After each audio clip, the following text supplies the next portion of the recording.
Lights out on that pace car. Jeff Striegel's job title says he's the head NASCAR radio play-by-play announcer. Over Kurt Busch, Matt DiBenedetto. But that is not the way he sees it. Let's do it right, Mike. Let's make sure we do it right. Okay. Instead, the Wyoming native views himself more as a co-anchor, which is a much more accurate description of his role. I think what makes magic for radio is the fact that all of our mics are always live.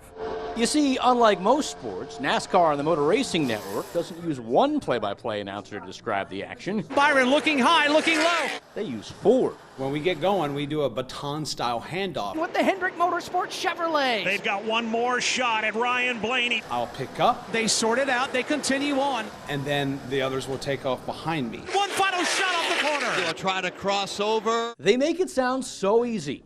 Along with racing legend Rusty Wallace serving as an analyst, they have two play-by-play announcers in the booth and two others around the track, each stationed at a corner. Now here's what's really impressive. It's all voice inflection. After a wild slide off the end of the back straightaway. And the down pitch of the voice is the cue that the next announcer's up next. Cars go to the apron in turn number one. Yup, that's right. There's no button queuing them up, nor is there someone screaming in their ear to start talking.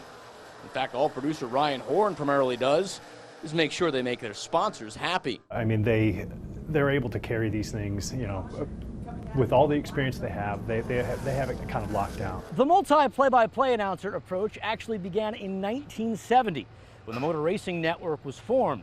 Back then, the MRN felt NASCAR needed a shot in the arm. Well, it got one. It's intense, non-stop, and most of all, fun. One more run by Byron and it will come up short. Is it an art?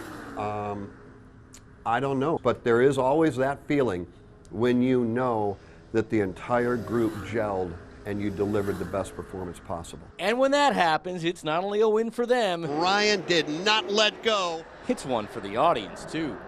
Mike Lissette, 13 on Your Side Sports. Jim Harbaugh needed it, but in the end, 8th-ranked Michigan State wanted it more. How else would you explain that amazing second-half comeback? They were down 16 points, but ended up outscoring the 6th-ranked Wolverines 23-3 the rest of the way.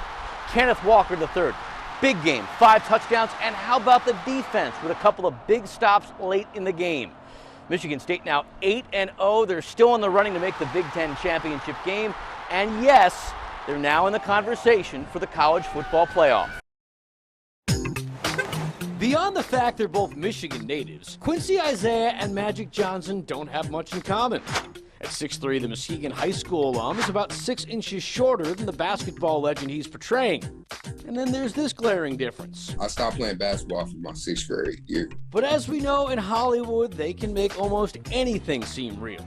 And this TV show is apparently no exception. We can't give away all the little tricks, but they gonna make it look good. All kidding aside, Isaiah is confident in his abilities too. The pandemic caused almost 2 years worth of production delays, which he says he used to his advantage. I actually enjoyed the time off because I got to learn more about him. Isaiah read book after book on Magic. There's just so much out there for you to find out about him. He also watched Magic's game film, all while sharpening his own game. Naturally, I'm a big man, so that's how I play. But once I got this role, I started trying to push the point. Isaiah did just about everything to prepare. Everything except meet Magic himself. Something he says he does not want to do. I don't know. After meeting him, then I think the pressure will be on. But either way, the 25-year-old can't ignore it. It's the role of a lifetime, and he knows he has to nail it. Everybody keep telling me how much it's going to change, and I'm just like, the only thing that I'm really looking forward to is just more opportunity. Johnson over Parrish. He hits it. The Lakers win. With everything on the line, Magic Johnson almost always rose to the occasion. Now Isaiah is hoping they have that in common too. Mike Lissette, 13 on Your Side Sports. You said that so eloquently, and I can't help but think you've had the practice now that you're working for ESPN. Do you have a much better appreciation of us media folk now that you're one of us? No, but you're really good. You're carrying me. So far, so good.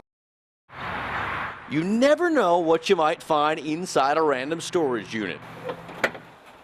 Often it's someone's junk, but occasionally you'll find it's someone's treasure. What I do is I have a container at home that I fill up, and when that gets filled, I bring it over here. Dan McBride has been doing this for over a decade. He's had to, since his growing collection threatened to overtake his home. I had it up in the loft, and it was almost completely full. But full of what exactly? If you're expecting these boxes to contain valuable coins, cards, or even stamps, prepare to be disappointed. I called up a company that appraises sports collections, and they said, we're not going to touch it. We have no idea what that's worth. But the Kent City native knows it's worth a lot. After all, inside these boxes is the story of perhaps the greatest golfer who ever lived. I have programs, newspaper articles, clippings. I have magazine covers, magazines from other countries. Dan started collecting Tiger Woods articles in the summer of 1996. This was his first one. The 96 U.S. Amateur. Now he has over 10,000. I've had people accuse me of obsession, but it really was a passion. Dan says it was Tiger's competitive drive that drove him into this new hobby. But there was also another, much more personal reason. That was a divorce. He was looking for a distraction to help him get through some tough times. Tiger gave it to him. But more importantly, he also gave him hope that through perseverance, anything is possible. He had so much success, so it helped me keep my sanity. So in a way, this collection of Tiger's story is really the story of how Dan made it through. There are times when I come here and just to kind of review, and I come back and look, and I go through boxes, and I said, oh my God, that's right. And ultimately, that may not be worth a lot of money. But to Dan, it's something that's truly priceless. It was absolutely fun. Mike Lissette, 13 on your side sports.